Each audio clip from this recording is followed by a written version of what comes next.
Olá, seja muito bem-vindo mais uma vez, seja muito bem-vinda mais uma vez aqui ao nosso podcast Estúdio CUT, mais uma vez com o presidente da CUT, Sérgio Nobre, para falar sobre as lutas, sobre as nossas conquistas, enfim, sobre a nossa trajetória, falar tudo sobre a CUT. Tudo bem, Sérgio? Tudo bem, é uma honra estar aqui novamente no programa e é sempre bom falar aí com as nossas lideranças, com o povo que acompanha aqui o nosso podcast. A gente está chegando no fim do ano, né, Sérgio? 2024 está indo embora, já passou rápido, aliás, né? Foi um ano muito intenso. Vamos fazer um balanço desse ano? Das coisas que aconteceram, as principais lutas. Como é que você vê esse ano de 2024, Sérgio? Eu vejo com muito otimismo, né? O presidente Lula está completando agora 2 anos, na metade do mandato, e para mim é um milagre ter conseguido governar, né? Porque ganhou a eleição, uma eleição muito apertada, com um país muito polarizado, e com uma crise econômica profunda que eles deixaram, uma crise social profunda, fome de volta, as pessoas dormindo na calçada, né? Um Congresso completamente contra, quer dizer, de 80 senadores, ele tem 9 que votam com ele, que ele pode confiar. De 513 deputados federais, ele tem 130 com muita boa vontade, né? E tem um Banco Central que sabota desde o início do governo o tempo todo, aumentando os juros, né, dificultando o crescimento da economia, ele tem falado isso o tempo todo. E olha que no primeiro ano de governo, as projeções eram que o país, se crescesse 1%, ia ser um milagre e tal. E com tudo isso, o país cresceu 3%. Então, vê novamente esse ano de 2024, né? A gente teve as queimadas, né, que atingiu a região norte, o centro-oeste do país, muito forte. Nós tivemos um estado importantíssimo para a economia brasileira, que ficou debaixo d'água, o Rio Grande do Sul, e muita gente achava que isso era o suficiente para enterrar, né, até o final do mandato do presidente Lula, a crise econômica profunda e tal. E o país vai crescer 3,5%. Com tudo isso, o país vai crescer 3,5%. E nós estamos caminhando muito rápido, né, para o pleno emprego. Então, hoje, né, o desemprego é o mais baixo da nossa história, né? Então, quer dizer, então é um milagre isso, né? Então, o presidente governar nas condições em que ele está governando é mais ou menos igual você presidir um sindicato que tem 2/3 da diretoria querendo te derrubar o tempo inteiro. Então, como é que você consegue, né, na verdade, terminar o teu mandato e cumprir com o seu compromisso, com o seu projeto? É se você tiver muita força na base, na categoria. Então, é a força da base que faz você ter autoridade, mesmo com tudo contra, e você consegue. Então, o presidente Lula, ele governa com a força popular que ele tem, né? Fosse qualquer outra pessoa, não conseguia governar. Por isso que na campanha não tem plano A, nem plano B, nem plano C, tem que ser o presidente Lula. E eu estou convencido que o ano que vem, né, 2025, é um ano importantíssimo para a gente, porque ele é um ano que antecede as eleições de 26, né, e é um ano privilegiado para a pauta sindical, porque não tem eleições, né? E a gente tem desafios que são importantíssimos para nós logo no começo do ano. O primeiro é a gente reforçar o modelo sindical, né?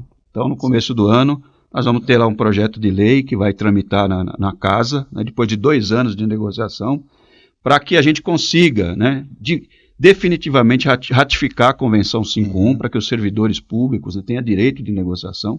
Quer dizer, em pleno século XXI, os servidores públicos municipais, estaduais, federais, não tem direito de negociação, quer dizer, e num governo de um líder sindical, tá certo? Então, estou muito otimista de que a gente consegue aprovar a Convenção 51 e levar o direito de negociação aos servidores públicos. Estou convencido que a gente vai aprovar um projeto também para fortalecer o nosso modelo sindical, né, que precisa, né? Hoje o nosso modelo sindical só está dentro dele e tem proteção sindical quem tem carteira assinada ou quem é concursado público, né? Então, a gente sabe que metade da classe trabalhadora não está nessa condição. Portanto, a gente tem um modelo, né, que não protege 100% dos trabalhadores. A gente precisa fazer isso, porque quem trabalha merece ter direito, merece ter proteção social. E a gente sabe que é um congresso difícil, conservador, né, em especial com pauta trabalhista. Vai ser uma batalha e que nós vamos ter que vencer essa batalha. Então, isso tem que estar no centro da pauta dos trabalhadores. E eu estou convencido também que a economia vai crescer novamente de maneira forte o ano que vem. E quando a economia cresce de maneira forte, né, o sindicato tem que tirar as pautas da gaveta, né? Tem que ir para cima, tem que conquistar aumento real de salário, né? Tem que colocar direitos novos na convenção coletiva. Então, essa é uma tarefa, né, que os nossos sindicatos aqui têm, de preparar grandes campanhas salariais no ano que vem e conquistar aumento real, porque isso aí é injeção na economia na veia, né? Mais consumo, mais dinheiro no bolso do trabalhador e que, né, a roda do crescimento continue a girar. E também conquistas sociais novas, né? Então, o governo fez uma coisa espetacular, né, que é o projeto de igualdade salarial entre homens e mulheres. Né? Então, a resistência, né, do setor empresarial no Brasil foi virulenta com o projeto, né? Mas que precisa virar realidade, não pode ficar só na lei, tem que efetivar. E efetiva quando você coloca nas convenções coletivas, por exemplo. Né? Então, pautar ali a igualdade salarial, não discriminação, essas coisas são importantes estar na convenção coletiva. Então, 2025 vai ser um ano em que de grandes desafios. E lembrar, né, que o ano que vem também na CUT nós vamos ter a plenária estatutária da CUT, né, que começa com as plenárias estaduais, provavelmente ele para o final de julho, início de agosto, e lá para outubro é a plenária nacional, e é um momento também da gente pensar a CUT para os próximos 20, 30 anos. Né? Então acho que esse é o debate importante, a gente tem que olhar para o futuro. Espero que até lá o projeto do modelo sindical tenha passado, né? Tenha passado no Congresso, porque isso dá um elemento para que a gente faça, né, uma grande plenária estatutária ano que vem e terminar o ano novamente comemorando o recorde de emprego, recorde de crescimento. Então, eu estou otimista. Muito bem, Sérgio. É bom a gente ouvir isso, né? Porque a gente está terminando o ano, como você disse, realmente a conjuntura toda é muito difícil, pela polarização, né? Os movimentos populares, o movimento sindical, o campo progressista enfrenta muitos ataques diariamente, né, da extrema-direita, enfim, como a gente está comentando que a gente tem um congresso, inclusive, que dificulta absolutamente tudo, mas é bacana ter esse espírito, né, de esperança e de luta, principalmente de força, né, de olhar para frente e de a gente caminhar, e principalmente vendo a história da CUT, né? Desde 2017, depois da reforma trabalhista, o movimento sindical foi muito atacado, a gente se manteve de pé, a gente está de pé. Nesse ano, por exemplo, a gente participou de importantes eventos, teve uma marcha para Brasília, a gente participou do G20 Social, enfim, foram diversos momentos em que o movimento sindical estava ali provando que está vivo e que vai continuar vivo. E assim tem que ser, né, Sérgio? Exatamente, porque a vida nossa nunca foi fácil, né? Então a classe trabalhadora já nasceu na Revolução Industrial lutando e continua lutando até hoje. E a gente se alimenta da luta, né? Porque a luta traz vitória. Então, acho que esse ano, 2024, né, nós lutamos muito, sofremos muito, mas a gente tem vitória para comemorar, né? E preparar também os embates do ano que vem. A luta tem que ser feita com muita esperança, né? Tem que ser feita com muita esperança, e eu estou muito confiante no futuro. Claro que a gente não ignora os problemas, tá certo? Sim. Nós temos desafios importantes ainda pela frente. Então, eu falei aqui, nós estamos próximo do pleno emprego, mas os empregos que nós estamos gerando não é aqueles ainda que a gente quer, né, com remuneração alta, com alta qualidade, né? Então, não é ainda, né? Mas nós vamos chegar lá, tem que ter a meta de um dia chegar nesse tipo de emprego que a gente quer. A gente gostaria que os alimentos estivessem mais baratos, não é isso? Mas com tudo isso, crise climática, a gente sabe da dificuldade que é, mas a gente gostaria que o povo pegasse o arroz e o feijão mais barato, a fruta mais barata. É um desafio que a gente vai ter pela frente. São enormes os desafios. E a eleição de 26 também, não é? Porque a direita não está morta no Brasil, por isso que ataca a gente o tempo inteiro e visando 2026, né?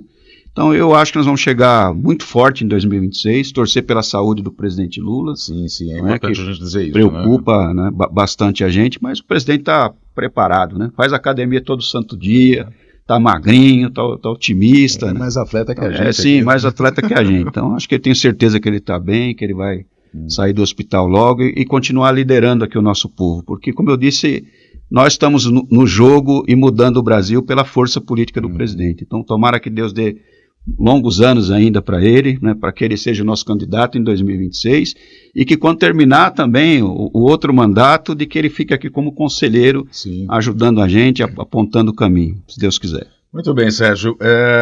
Uma coisa só que, assim, que eu não posso deixar de dizer, que na trajetória da CUT, desde sua fundação em 1983 e muito mais nesse período, por tudo que a gente tem visto, uma luta muito importante que a gente faz, uma defesa muito importante, se não a mais importante, é a defesa da democracia, né, Sérgio? Queria que você falasse um pouco sobre isso. Exatamente. E a gente viu as revelações da Polícia Federal, né?